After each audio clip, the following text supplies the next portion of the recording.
I'll be honest, I didn't expect the Day of the Jackal to hook me the way it did. Going in, I thought it would just be another political thriller. But Season 1 turned out to be something else entirely sharp, unpredictable, and the kind of edge-of-your-seat storytelling that keeps you up at night. And now with Season 2 on the way, it feels like the Jackal story is about to hit a whole new level of danger. Let's rewind for a second. In Season 1, the Jackal wasn't just a character, he was a myth. This cold, calculated assassin who seemed untouchable. Every move he made was meticulous. Every step looked planned 10 steps ahead. He outsmarted governments, dodged intelligence agencies, and reminded us what it means to be truly unstoppable. For most of the season, he felt less like a man and more like a ghost moving through the cracks of society. But here's the thing, nobody stays untouchable forever. By the end of Season 1, we started to see those little cracks. The near misses, the mistakes, the moments where he barely slipped away. It was the first hint that maybe the Jackal isn't invincible. Maybe he's just really, really good at surviving. And that's where Season 2 picks up right when the myth starts showing signs of being human. And this time, it's not just another mission. Season 2 is bigger, wider, and far more dangerous. The Jackal isn't just dealing with a single target anymore now, he's dealing with politics, with global pressure, with enemies closing in from every angle. Whole agencies are watching him, rival assassins are coming for him, and even the people who once wanted him alive may decide he's too dangerous to keep around.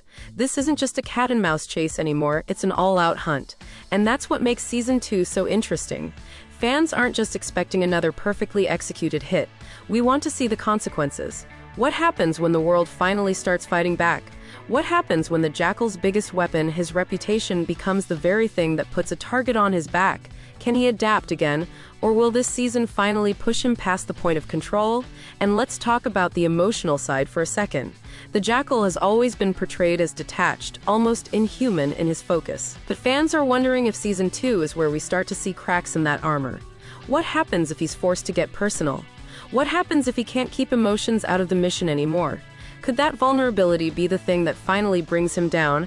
Of course, the people chasing him are just as important. Intelligence agencies tightening the net, rivals who see him as the ultimate trophy kill, and maybe even allies who turn against him once they realize he can't be controlled. That's the paranoia Season 2 is building toward a world where every handshake could hide a knife, and every deal comes with betrayal. So what can fans expect? Higher stakes, tighter chases, and bigger betrayals than anything we saw in Season 1. The Jackal has made a career out of being untouchable. But this season feels different. This feels like the moment where we finally see the man behind the myth stripped down, cornered, and forced to fight not just for his mission, but for his survival. So let me ask you, do you think Season 2 ends with the Jackal escaping once again, proving he's the ghost nobody can kill? Or is this the season that finally breaks him? And if it does, who do you think delivers the final blow? This is Prime Flix TV. If you're as hooked on the Day of the Jackal as I am, hit that subscribe and stick around.